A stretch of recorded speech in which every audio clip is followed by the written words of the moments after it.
purpose and you have a life path. Your life purpose is to enhance your soul growth. Your life path is wherever you are in that moment that allows you then to enhance your soul growth. So your path may be a teacher in this moment. Your path may be a plumber in this moment. Your path may be a mother in this moment. And you make from that, being a teacher, being a plumber, being a mother, you make from that the opportunity for soul growth. And once more, then you're down to, I have two choices. I can be on the path of fear, the path of pain, or I can be on the path of faith and love and compassion. So you combine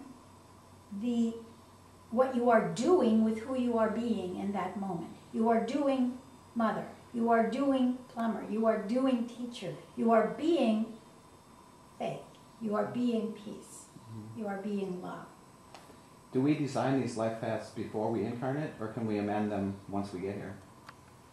Do we have that sort of... The life path you can amend. The path, yes. The life purpose you don't amend. Yes, the life path you can amend.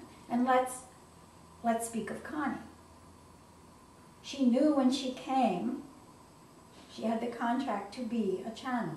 She fought it. She fought it pretty hard for a long time until she became so ill that she had to take a leave of absence from her job because her body could not handle it any longer. And once she left her day job to do channeling full time, her health returned. So you can amend it as you go, as you allow the events that are presenting themselves to you to be incorporated into your path. That person is doing really well because that person came for a deep soul learning. And so the person you see on the street begging for money,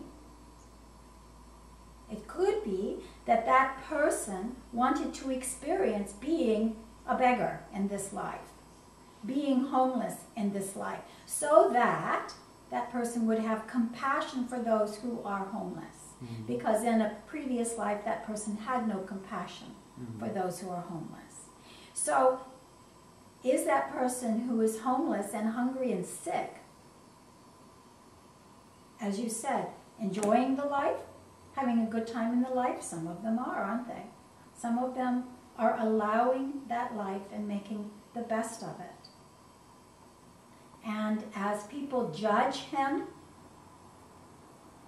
he allows them to judge and has compassion, knowing that he used to be that person. He used to judge those who are homeless as well.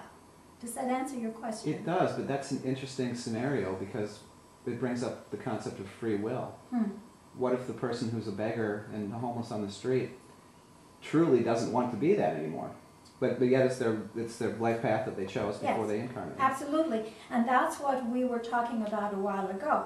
Oftentimes you're in a situation and you don't know why you're here. You don't know how you got here. You don't know what's in your head and go into anger and fear and destroy yourself. Or you can make the choice of faith and say, I don't know why I'm here. I don't know how I got here. I didn't choose it.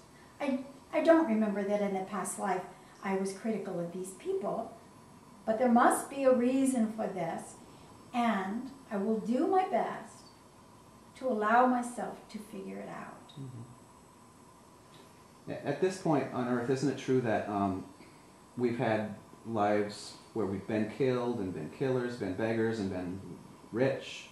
We've had the gamut of experience, pretty much all of us at this point? That's right. Mm-hmm. And so it's very interesting, is it not, that as you come into this life and you don't remember that you will have judgment. So you will have judgment of a person who's homeless. You will have judgment of a person who's driving a Mercedes because that person is showing off their money and that's not good. You will have judgment of a mother who is yelling at a child. And when you know that you have done that in a past life, and that the purpose for it is it presents you the opportunity to grow your soul in different scenarios, then instead of judgment for these people, you wish them healing. And as you wish them healing, you heal yourself. You are the only person. We are fascinated by this time in your Earth's growth, your Earth's culture, shall we say. Because there is so much fear out there right now, is there not? Yeah. There is so much fear. You have the fear of Armageddon. You have the Mayan calendar that says you're going to be destroyed. You have, as you go around your globe, there is so much fear that people are making the choice to say, I don't want to live this way. Not everything along your life is predetermined. If it was, there would be no reason to come, because you wouldn't have soul growth. Many people on Earth are very concerned about finding a soulmate or the perfect partner. Is that do you decide if you're going to or not before you incarnate? What you decide before you incarnate is that you want to be your own soulmate.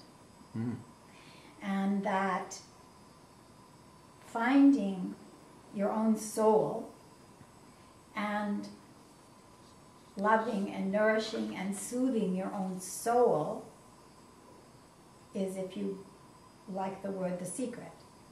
And then once you have learned how to do that, then it's much easier to attract a person who has also done that. And then it's easy. The relationship is easy, and people call it a soulmate. Actually, what's happened is you have found your soul, that person has found their soul, and so then it's easier for you.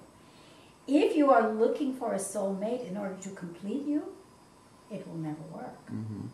What will happen is you will attract a person to you that is opposite. It's that learning through opposites thing.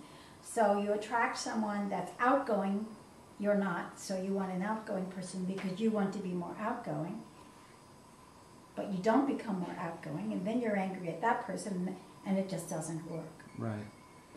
So what would true love look like?